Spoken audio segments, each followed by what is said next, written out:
Another domino has fallen when it comes to knowing how much money Cole Caufield's going to get on his next extension, as Dylan Cozens just signed a 7-year deal with the Sabres. We'll be getting into that, plus a lot of quotes came out of Nick Suzuki's interview on the Spittin Chiclets podcast. We'll be getting into all that stuff on this edition of Habs Digest. Hello, bonjour, ahoy, and welcome to today's news edition of Habs Digest. I'm your host, Josh Gosse, alongside my co-host, Jesse Poirier. And quick reminder, guys, hit that subscribe button. We're very close to 4,000, and we want to hit 5,000 before the end of the season. We know you guys can help us out with that. So if you haven't hit that button yet, do it now. It'd be greatly appreciated. So, Jesse, we've seen some extensions come around recently. The last one was Matt Boldy, but today we had the contract extension of Dylan Cozens, who got 7 years, $49 million with the Buffalo Sabres, and a lot of people are saying this might be similar to what Cole Caufield gets. We can take a look at Dylan Cozens' stats. The guy has 43 points in 49 games this season, which is quite good, 17 goals, 26 assists. Do you think this 7-year $49 million, so about $7 million per year, is about what Caufield will get? Or do you think he might end up getting a bit more than his buddy Dylan Cozens?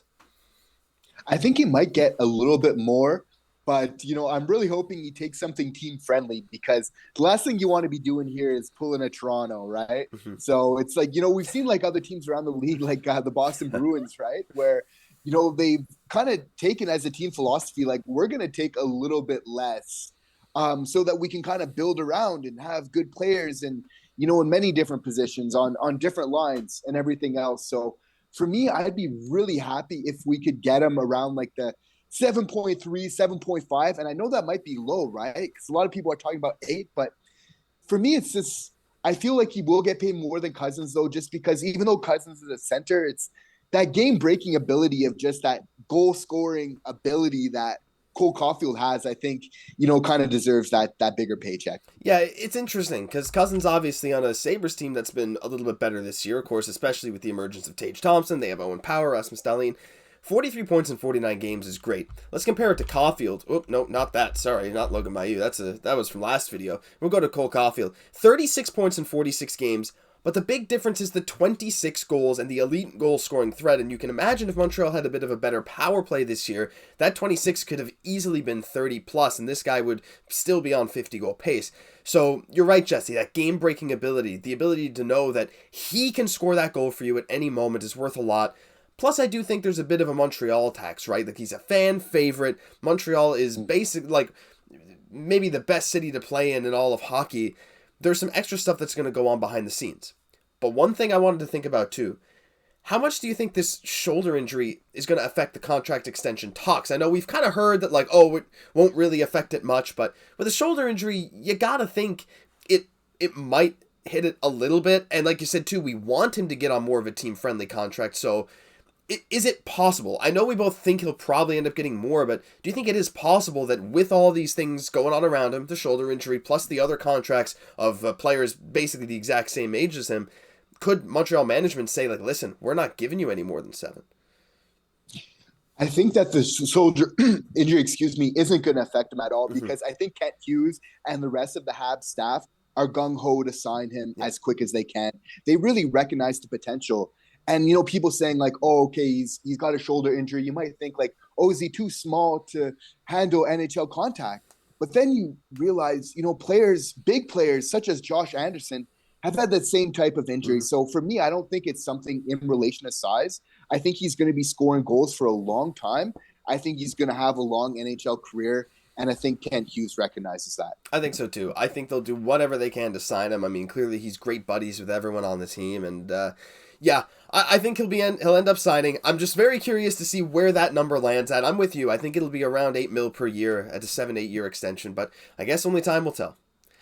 Topic number 2, we're kind of mixing the rest of the topics together today because there's a few things that came out of this Nick Suzuki interview with Spittin Chiclets, and the one thing I wanted to talk about, I got to type, but Nick Suzuki Slafkovsky. He says Slafkovsky will be a beast. That's the main thing that I wanted to talk about, Jesse. So Ryan Whitney asked him, like, hey, Nick, like, Slafkovsky, this Slaf kid, looks like he's great, right? What do you think? In a few years, will he be a beast or what? And without hesitation, Nick Suzuki says, oh, for sure. He says, for sure, Slafkovsky's going to be a beast. He said he sees all the talent that's there. He said it's really unfortunate because right as he was getting used to the ice, getting a little bit better, showing that talent, his injury hit, and he was knocked out for 3 months. Jesse, it's really nice, when we look at the game and we're like, okay, we think Slafkovsky will be fine, our analysis is good, but when Nick Suzuki, like, without hesitation, I know he's not going to say anything negative about Slaf in this kind of interview, but just the quickness of which he responded and the detail he gave as to why he thinks Slafkovsky will be a beast, it's really reassuring. It is, because Nick Suzuki just kind of comes off as somebody who really knows hockey, right? Yeah. Like, he's just got terrific hockey IQ. And to be honest, he's a straight shooter as well. But I think it's all things that we know, right? It's just like he's got an amazing shot. That quickness with that size of his. Like, you put that all together, I am still so happy that we drafted him. It makes me just happy as a Habs fan that, when he'll be back from injury and just getting to watch him play again. I think he just adds so much to this team, right? And for good reason, because I stand by it. This guy's going to be a star in the NHL. He's rare. Yeah, he really is, right? He's sort of like a unicorn talent. I know there's a lot of guys that are that big with that skill, but or at least hypothetically, but he has potential to really stand out.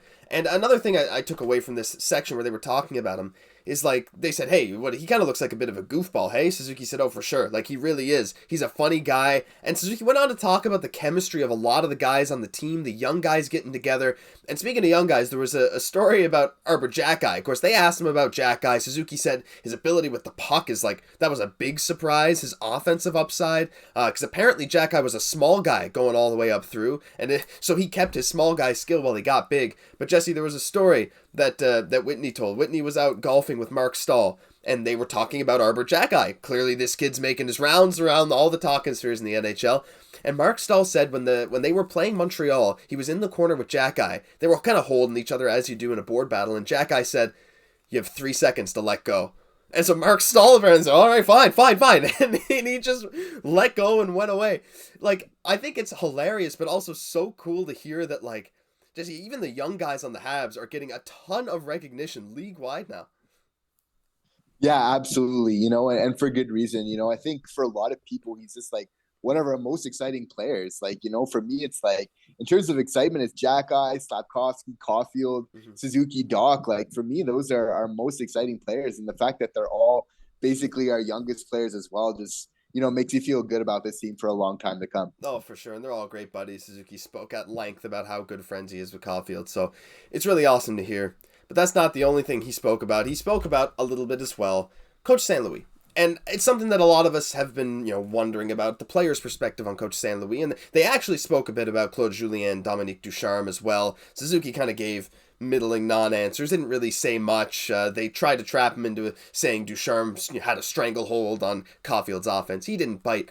But when he was asked about Coach St. Louis, Suzuki did, and he praised him heavily, Jesse. He was saying how St. Louis is one of the most brilliant hockey minds he's ever seen, let alone be coached by. He said the things that St. Louis is trying to coach in practice is like stuff you don't even see in game. St. Louis spends as much time with your fourth line players trying to teach them individual things as the first line guys. How awesome is that to hear from your captain, to have such praise for the head coach, saying he's such a positive guy, really reinforces him. And my favorite quote, saying that the guys all love playing for him.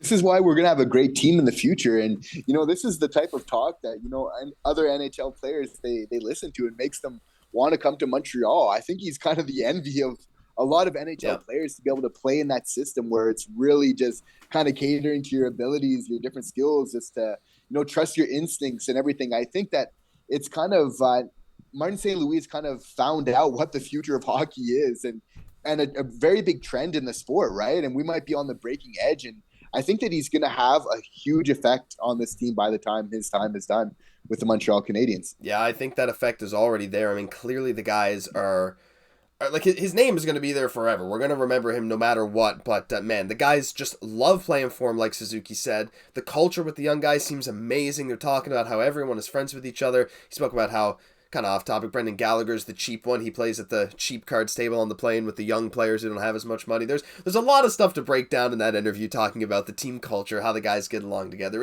It's worth going and having a listen to. It's a funny podcast, so I suggest it. But man, Jesse, you're right. It's awesome to hear, and a lot of positives coming out recently about the future of the Montreal Canadiens. that'll do it for this news edition of Habs Digest. If you enjoyed, leave a like, comment, subscribe to the channel. Help us hit 4 and then 5,000 subs. We know you guys can help us reach that goal sooner than we could ever imagine. So we thank you for our support, and we hope it continues into the future. I'm Josh Gosse for my co-host, Jesse Poirier. We'll catch you in the next one.